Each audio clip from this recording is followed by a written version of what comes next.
Hey everybody, this is Daniel Hutchins, and I'm back again, and I'm doing another live stream.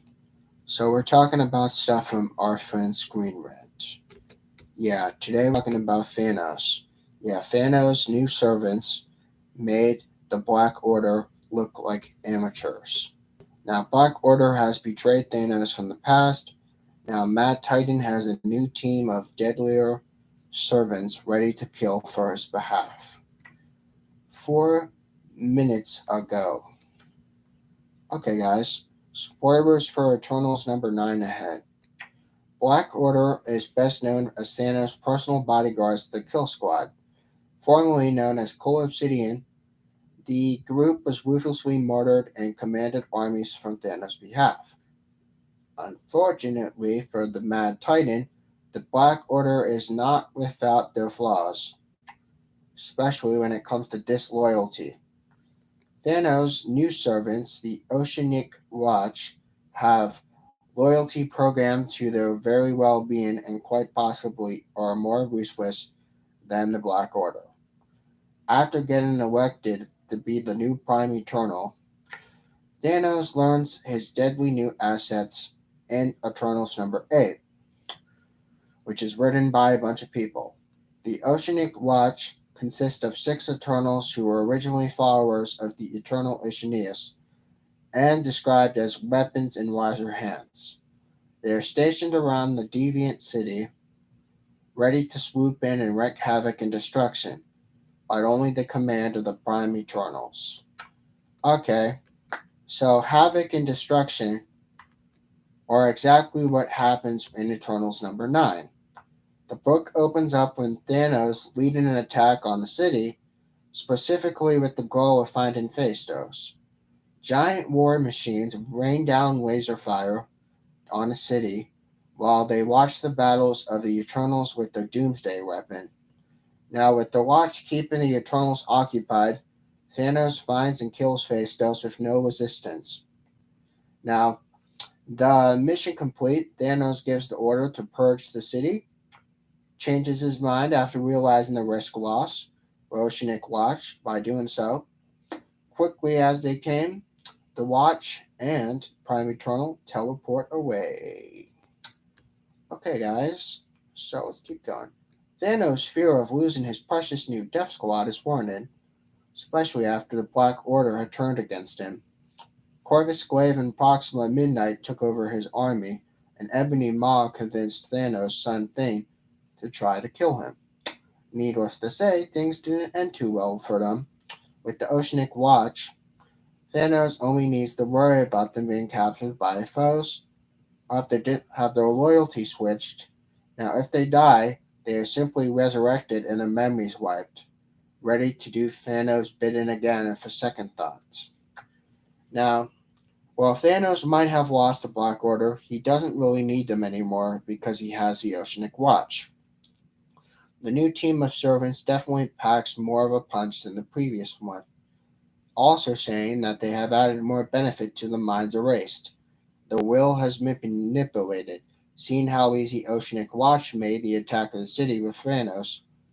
There is no doubt he will be keeping them close by and look into them helping again. Okay, guys, let me know your thoughts about that.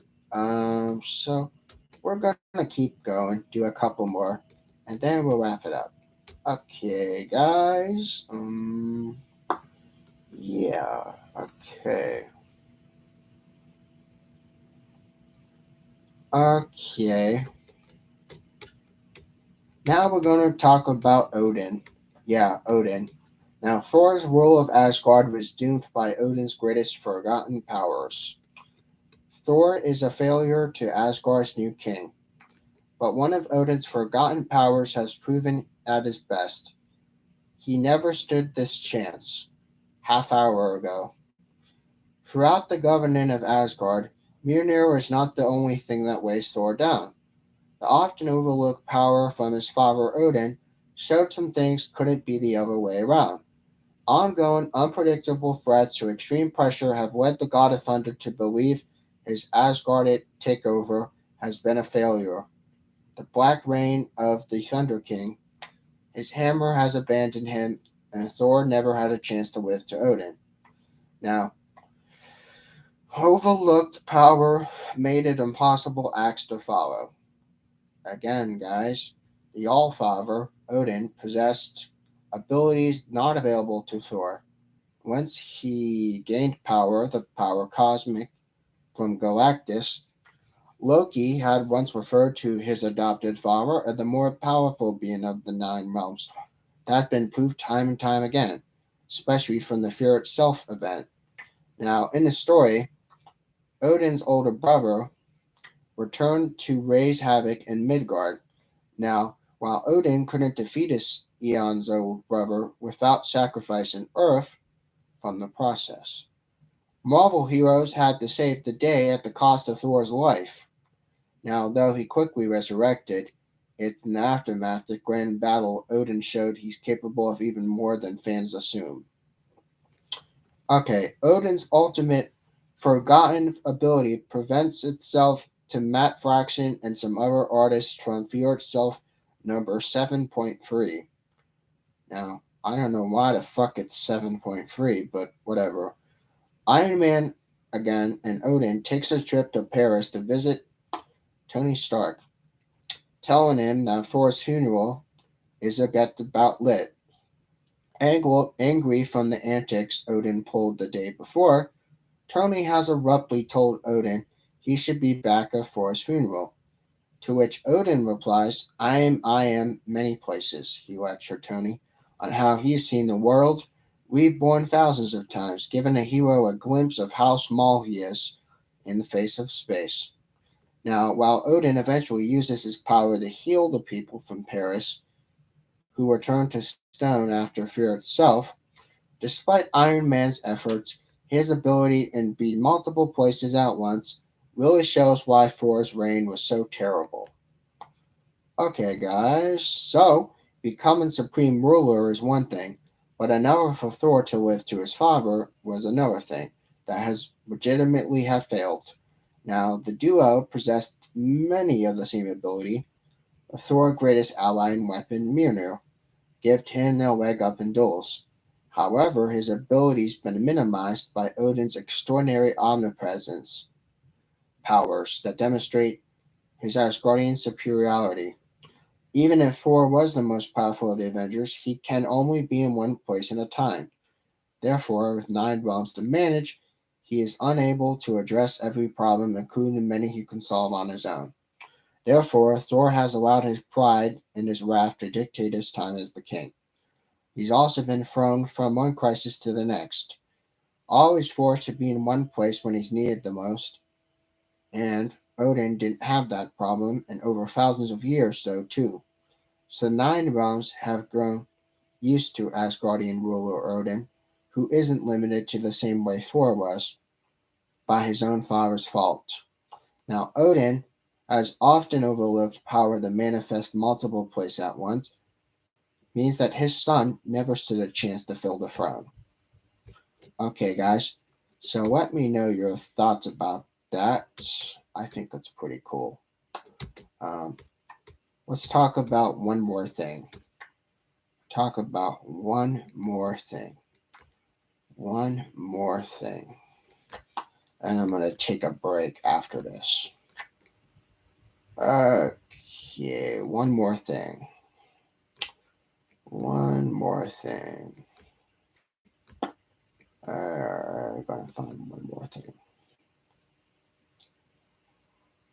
Okay, nope. Now we're going to be talking about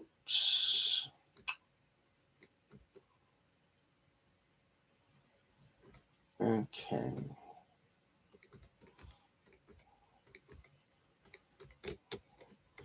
Okay, Disney Star Wars problems. Okay, this is the last thing we'll talk about in this discussion. Disney Star Wars' biggest problem is a focus on canon over the plots. Now, Star Wars canon could be argued as a great asset to world building and storytelling, but the Disney Star Wars often prioritize their canon, connection over plots a couple hours ago. Now, canon has always been a big deal for Star Wars. Disney's approach to storytelling has taken things too far. They begin to confuse canon connectivity with the actual plots. While canon should be providing a framework for continuity between the story, so individual story can maximize the potential to the stories be told. These stories are often instead prioritized the canon, the service larger universe continuity instead of the other way around. Now, Star Wars is massively influential to cinemas and escapism, so for audiences take by first step to the larger world where we saw Luke Skywalker giving way to his epic saga, including spin-off stories examine further reach of the galaxy far, far away. Star Wars was a unique, other epic stories in its type in the way every character, location, story had to tell. Often they did, but the expanded universe of stories, books, merchandise, and more have fleshed out every corner of the universe. Now, after Return of the Jedi, there was no plan for additional Star Wars, but again, that changed because Disney claimed Lucas. Now, what is the function of canon storytelling? The concept of canon has evolved a bit over since the focus of modern shared universe eras of blockbusters.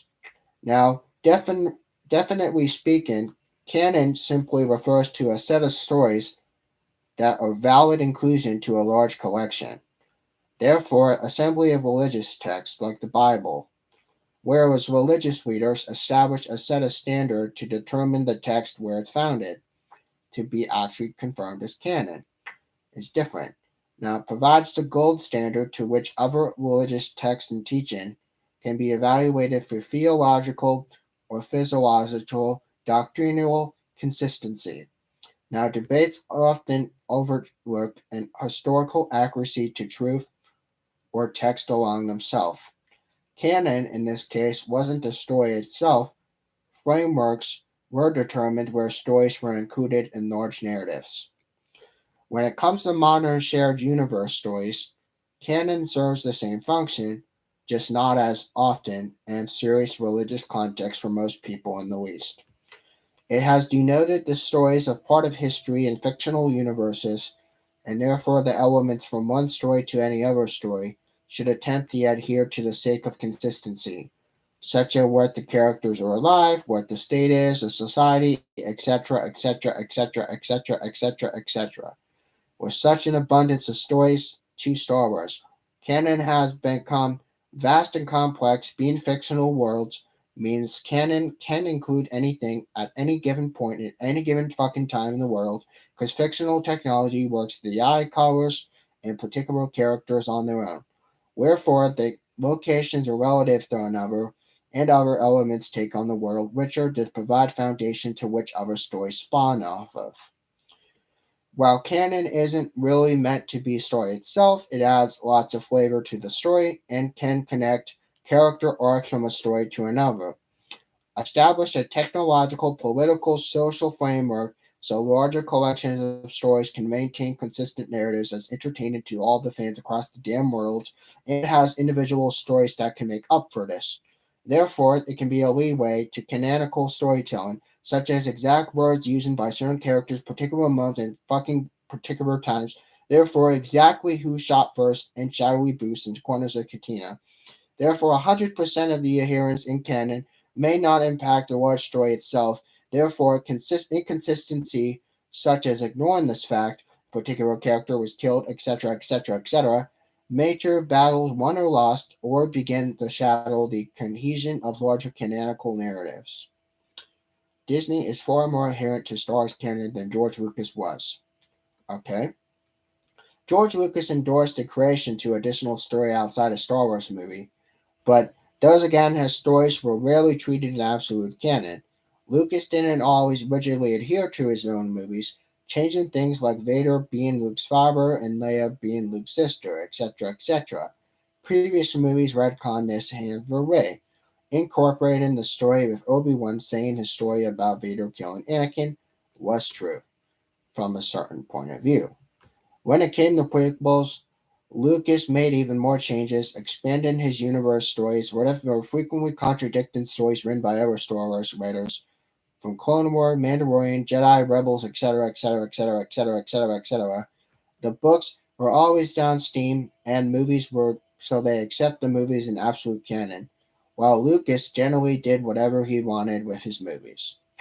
Therefore, Disney, however, taken a much more rigid approach. Therefore, in order to establish a clean slate, everything that Lucas episodic Star Wars movies and Star Wars Clone War animated series was designed and designated Star Wars Legends. They became new expanded universe to stories and storytelling in every medium possible. Therefore, given everything and anything a canonical playing field, no matter what obscure canon or of the Star Wars universe is. Now, I almost said Marvel, but it's actually Star Wars. So, no matter what obscure corner of Star Wars universe was captured from book, comic, video game, etc., etc., etc. Now, it's also canonical pieces of larger tapestries. Virtually every background character has at least a short biography, therefore, if not a full-on spin story. Now, the references to historical events often preceded an eventual story detailing the full accounts of what really happened. Recent Star Wars stories became more concerned with canon than storytelling. Therefore, approaches have been to canon or are often enjoyable overseen, and how the puzzle pieces come together to form a larger picture. Disney Star Wars stories begin to lose focus and importance to individual piece themselves from the flavor of detail and how it came together. This mistake is most evident to Chapter 5 of Book of Boba Fett titled Return of Mandalorian, which we've talked about, and the episode drawn some high praise and criticism for a variety of reasons. Fundamental problems of episode was not clear where it fit in Star Wars stories, but the story is told from the Book of Boba Fett, where a plot where services anything character arc from Mandalorian, established lores and others setting up these from season 3. The Mandalorian is in ways far more suited for season premieres than Mandalorian in Chapter 5 from Boba Fett. As direct results, structural speaking, the unclear exactly how this will come to play in next season of Mandalorian, where we see Din Djarin has a new ship, excommunicated with children from Watch, declared he's no longer Mandalorian, new Beskar gift from Grogu, and more. But there's nothing wrong with filling in character background or detailed side quests of main characters from shows to another from a spin-off show. But the events of the episode seem essential to the canon of Mandalorian Season 3, therefore it breaks the barrier and breaks the grounds of understanding that separate one show to the next. Season 3 would inherently be missing a major point from Din Djarin's character arc, therefore his motivation and his drive will be largely driven by events outside his window and bounds of his own show. Story of his character is still interesting, and canonical connection mean an audience can still enjoy the large arc of historic canon. It blurs out the boundary given for any Star Wars book, show, movie, etc., etc., etc., etc., etc., etc., etc., etc., reducing the stories to an equivalent Wikipedia page, but you can actually check those out yourself, merely serving to ensure a character in the right place in the right time in the right damn place in the right fucking moment. Therefore, the serves the story other than one at hand. Therefore, storytelling equivalent to MCU, which Marvel did write comic. Marvel still writes books for Star Wars to this day, but again, Star Wars television is different than Marvel television, and Star Wars movies is different from Marvel movies. But that's beside the matter, though, because replacing the movies to full-length post-credit scenes where everything exists and merely connects to any other thing, nothing but telling its own story. Oddly, the Rogue One Star Wars story should be an epitome to this problem, exactly for an exception of this rule, because Rogue One exists outside between the creep and crawl for Episode 4. The cynical expectation to Rogue One simply connect dot from stories that already existed, without adding anything the major significance to fear disrupting established story. Rogue One established new characters, showed new sides of Star Wars, and provide stakes that were higher. The dovetailed perfectly to opening of New Hope, therefore improved both movies. Now, simply succeeded because it's added to a large canon. Because it was added to large canon, still functioning to a full Star Wars story of its own term. Now, again, guys, maintain a large share of universe canon, expand the realm to the types of long form storytelling, therefore can exist within a universe like Star Wars. The storytelling needs to remain rooted to the story for it to pay off later. The canon comes first, but reduce the individual stories and thus for collective stories to equivalents of cinematic checklist, where stories are simply vehicles to set up setting their stories upon themselves with themselves, servicing other stories. The payoffs in the end only coming from zoomed out views of events that could have depicted from a Ken Burns documentary. Okay, guys, so this is just another quick 20 minute or so I figured I'd just do this quick live stream for y'all. Right now, I'm just finishing up the Hannah Montana series on my PlayStation 4, and I'm also watching some television. Actually, I have it just, I'm just chilling mostly. But, yeah, I took out the garbage, and so my dad doesn't have to worry that much about that because I did that. I think my dad might help me out and help me by feeding and watering the dog. So again, guys, let me know your thoughts. I'll probably talk to you guys at a later point. I don't know if how awake I'm gonna be later because you already know I'm already kind of felt kind of bored as it is early on. But again, guys, let me know your thoughts about the content, and you have an awesome night. Bye.